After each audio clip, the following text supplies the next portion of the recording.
Well, good morning, friends, and welcome to my channel. I am Crystal, and this is Homemaking on the Homestead. And in today's video, we are going to do a little homemaking in the kitchen. I have some baking going on. I have Christmas gift ideas that I want to show you that I will be making in this video. Super simple, super easy things that you can do. So I'm going to start off by showing you what I've got going in the baking department. I needed to make bread. We were out of bread, and so I decided this morning the first thing I would do is get that bread going. And while that bread is now rising, I am going to turn my attention to some strawberry cranberry jam. I love this recipe. I have made it for years, and it is a perfect, in my mind, Christmas jam. It is the bright red color. It just is, and it makes such nice little gifts. You can put them into the half-pint size canning jars, put a little ribbon around them. They are great for, neighbors, friends, anybody in your life that you just would like to give a little something to. If you want to make it extra special, you could bake the bread and, give a loaf of bread and some jam at the same time.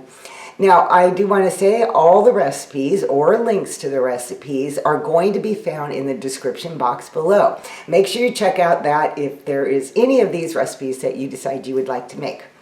Okay, right now I'm going to get going with this jam. I should say too that the one thing I love about this jam is the fact that you do not need to have fresh fruit.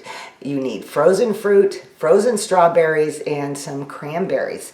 And if you don't really know if this is a jam you want to make right now, I will say that right now is the time to buy your fresh cranberries at the grocery store. They usually only come out in November and December, and they can be thrown into the freezer, and you could be making this jam in March if you wanted to. So very easy to do.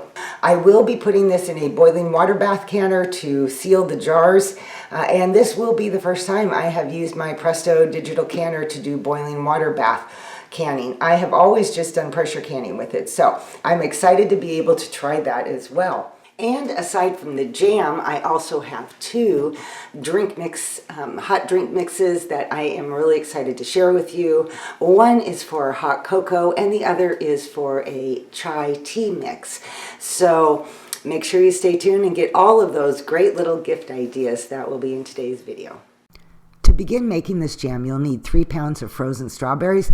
I had let mine sit on the counter for a while to defrost. If they're not totally defrosted, it still will work just fine. A 12-ounce bag of cranberries, some lemon juice, and 2 packages of pectin next get put into the pot. And you stir that up and slowly let it come to a boil. While I'm waiting for my fruit to come to a boil, it is time to punch down my bread and put that into the loaf pans.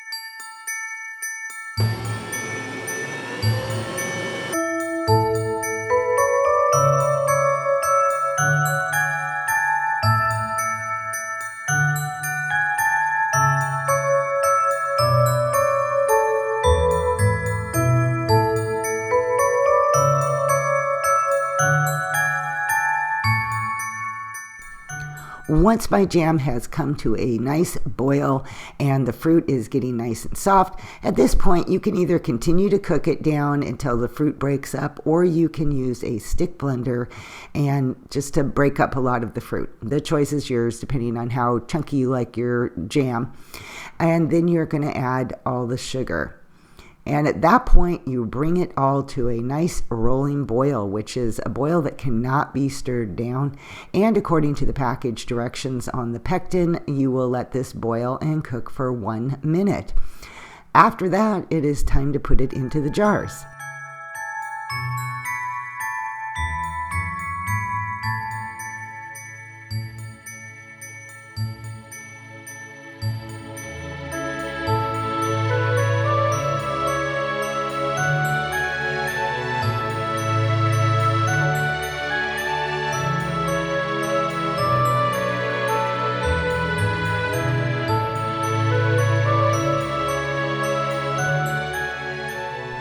This makes a really nice big recipe.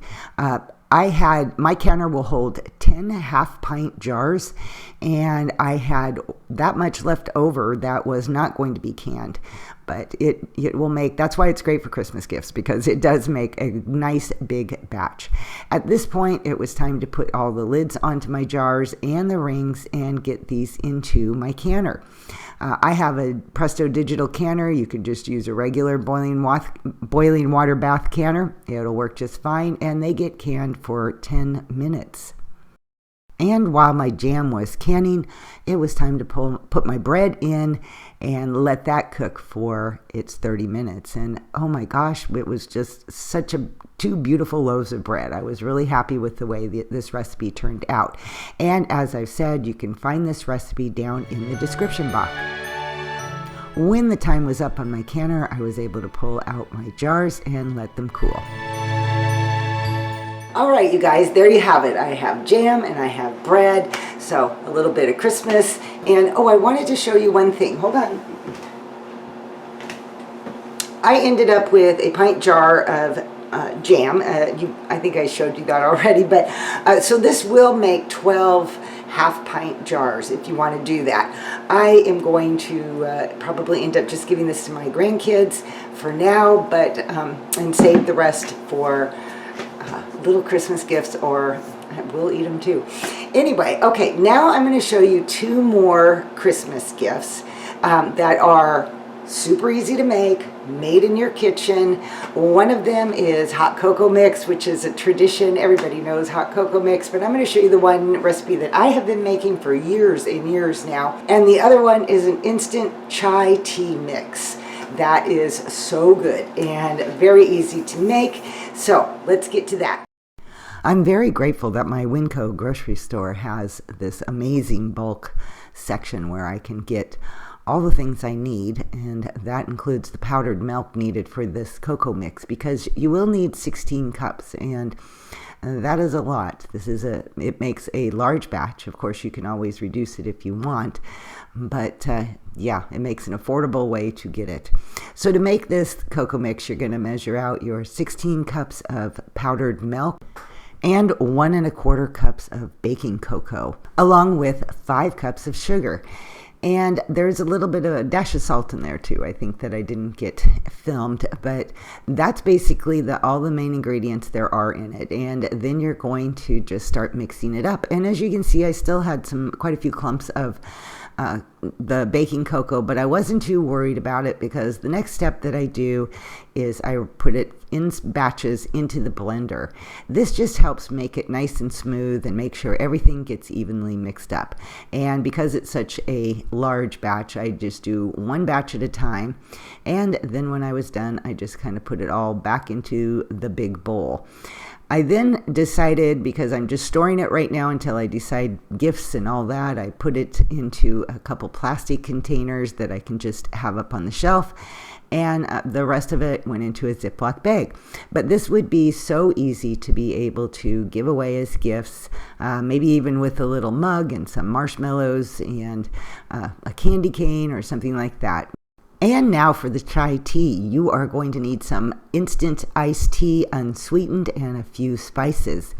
The first thing that I do with this tea is to measure out a little bit of the sugar, about a cup of it, and I'm going to add the vanilla to the sugar. It requires 2 teaspoons of vanilla. I just kind of take a fork and mix it in and break it up, and I'm just going to set that aside to dry out, which it does. It will dry out and won't be a problem. And next, there's a little powdered milk, and then I add in the tea, and now my spices, which are some ginger, some cinnamon, some cloves, and some cardamom. Next, I'm going to add in the rest of the sugar, as well as the vanilla sugar that has pretty much dried out at this point. And I'm going to stir that up just like basically just like the cocoa mix. The next step is to put this into batches in the blender. Blending this up basically ensures that all the different ingredients and spices get well mixed and well combined. Okay, I ended up putting my chai tea into some canning jars like this, so you can see it makes a quart and a little bit more than a half pint of the tea mix. So you can easily put that into small little jars And again, tie a ribbon on them and give them away as gifts. And the same goes for the cocoa mix too. And don't forget, all the recipes are down in the description box, including how much chai tea mix and cocoa mix to use per mug of hot tea or hot cocoa. I hope you guys enjoyed this video today, and might give one of these recipes I made today a try. If you do, make sure you come back to the comments and let me know what you think of it too. All right, you guys, that does it for today's video, and I will see you all in the next video. Bye-bye.